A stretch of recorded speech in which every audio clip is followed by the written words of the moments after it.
बिस्मिल्लाहिर्रहमानिर्रहीम। अस्सलाम वालेकुम स्टूडेंट्स, आज हमने जो चैप्टर नंबर 10 का टॉपिक डिस्कस करना है उसका नाम है सॉल्ट एंड देयर प्रॉपर्टीज़। तो सबसे पहले हम पढ़ते हैं व्हाट आर सॉल्ट्स। जो सॉल्ट्स हैं इनको उर्दू में नमकियात कहती हैं, ठीक है, और ये बनते हैं न्यूट्रलाइजेशन ऑफ एसिड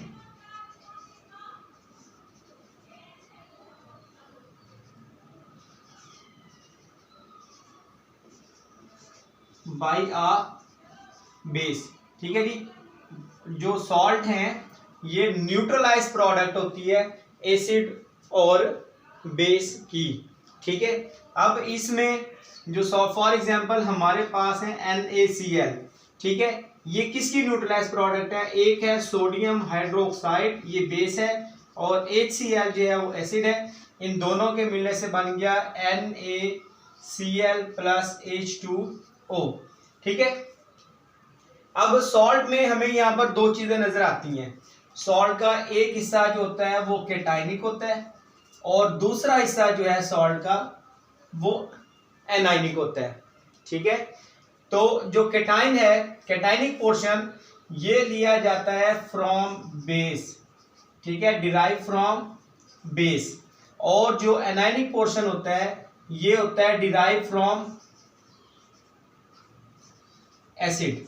ठीक है, तो इसको जो केटाइनिक पोर्शन है उसको हम कहते हैं बेसिक रेडिकल। क्या कहते हैं उसे? Basic radical.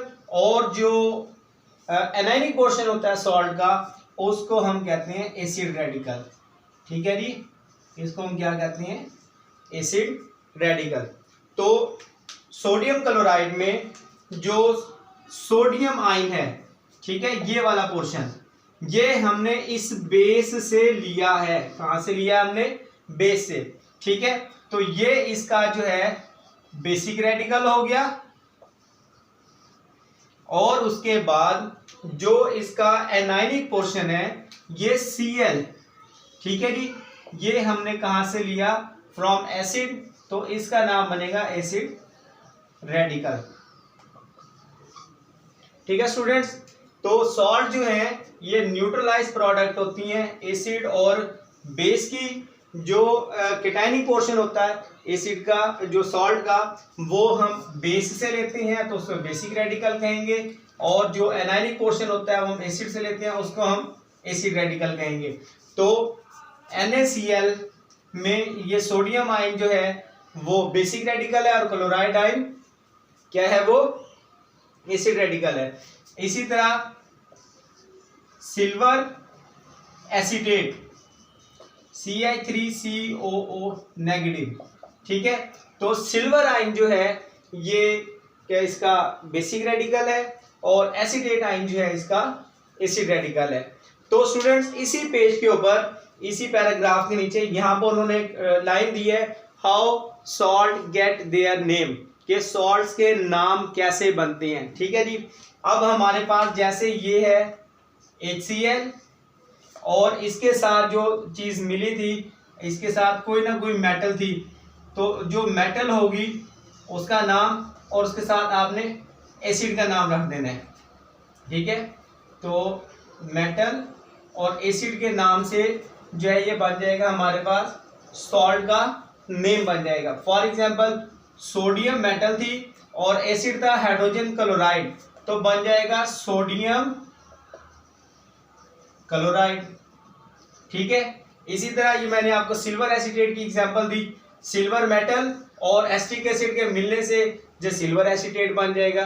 तो सॉल्ट का जो नाम है ये हम रखते हैं मेटल के नाम पर और एसिड के नाम पर। ठीक है जी, ये पेज नंबर 38 पर जो है आपको इसकी सारी डिटेल मिल जाएगी, और यहाँ एक टेबल बनी हुई है जिसके अंदर उन्होंने उसके नाम दिए हैं कि फॉर एग्जांपल हमारे पास जिंक मेटल है, सल्फ्यूरिक एसिड है, और साथ जो सॉल्ट बनेगा उसका नाम होगा जिंक सल्फेट।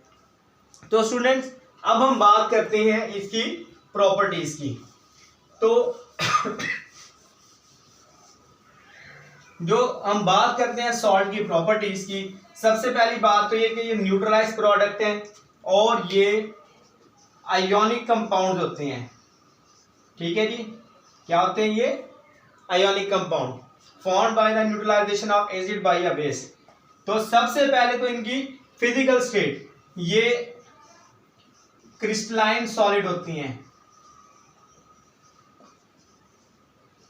क्या होते हैं ये? Crystalline solids. नंबर 2, आपको पता है कि जो क्रिस्टलाइन कंपाउंड होते हैं ये आयनिक कंपाउंड होते हैं, इनके मेल्टिंग और बॉइलिंग पॉइंट जो है वो क्या होते हैं? हाई होते हैं। ठीक है, मेल्टिंग और बॉइलिंग पॉइंट्स जो हैं वो क्या होंगे? हाई। अच्छा जी, तीसरा जो पॉइंट है वो है वाटर ऑफ क्रिस्टलाइजेशन।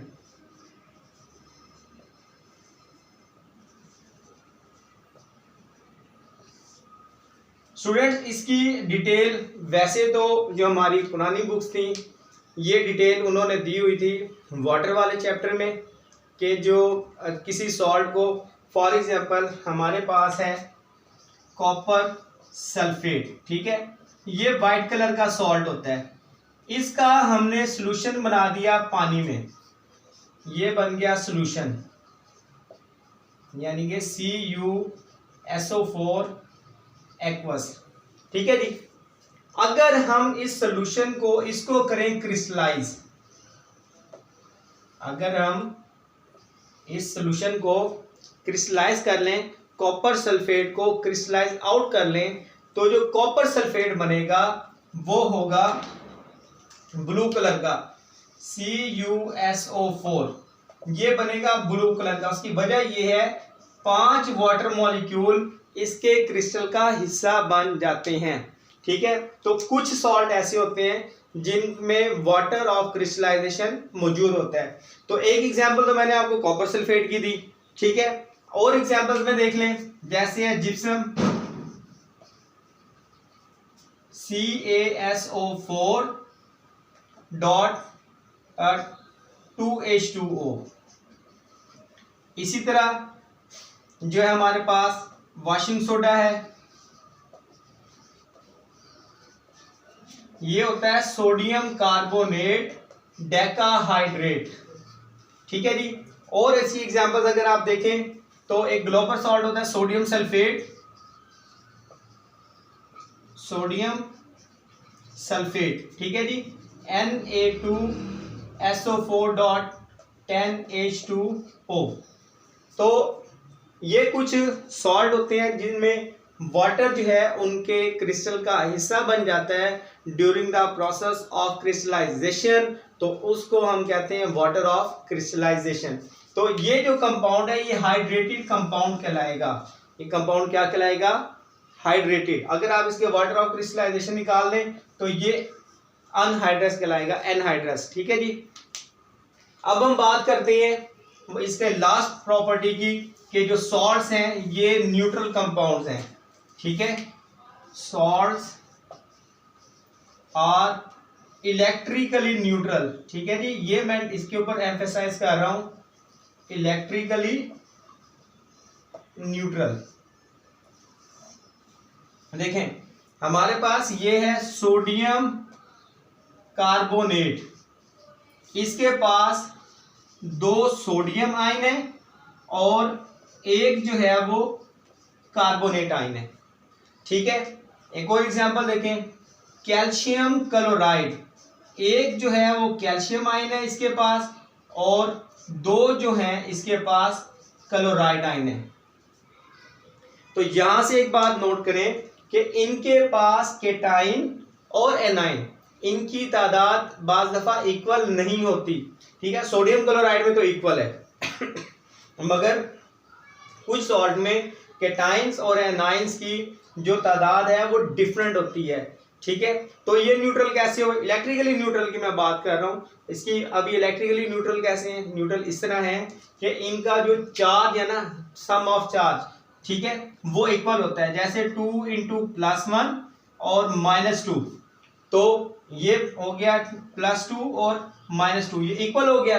तो इलेक्ट्रिकली जो है ये न्यूट्रल होते हैं, इनका जो चार्ज होता है वो इक्वल होता है, मगर केटाइन और एनाइन की तादाद इक्वल नहीं होती। तो स्टूडेंट्स आप इस पॉइंट को एम्फेसाइज करें, इलेक्ट्रिकली न्यूट्रल अपनी बुक पर मेंशन कर लें ताकि आप लोग इस बात को में कंफ्यूज ना हो कि सॉल्ट जो है वो न्यूट्रल ही होते हैं। अब जैसे ये हमारे पास एक एग्जांपल आपको दे रहा हूं कि NaCl जो है ये न्यूट्रल सॉल्ट है, नॉर्मल सॉल्ट है, ठीक है। NaHSO4 ये एसिडिक नेचर का होता है, ठीक है। इसके बाद Al OH2Cl ये बेसिक नेचर का होता है, ठीक है। नेचर के हिसाब से ये एसिडिक भी हो सकते हैं, बेसिक भी हो सकते हैं, न्यूट्रल भी हो सकते हैं, मगर जब हम बात करेंगे चार्ज की तो चार्ज के हिसाब से ये सॉल्ट जो है ओवरऑल क्या होंगे, ये इलेक्ट्रिकली न्यूट्रल होंगे, ठीक है स्टूडेंट। अब इन टॉपिक को ध्यान से याद करें, ये लॉन्ग क्वेश्चन में आ चुका है।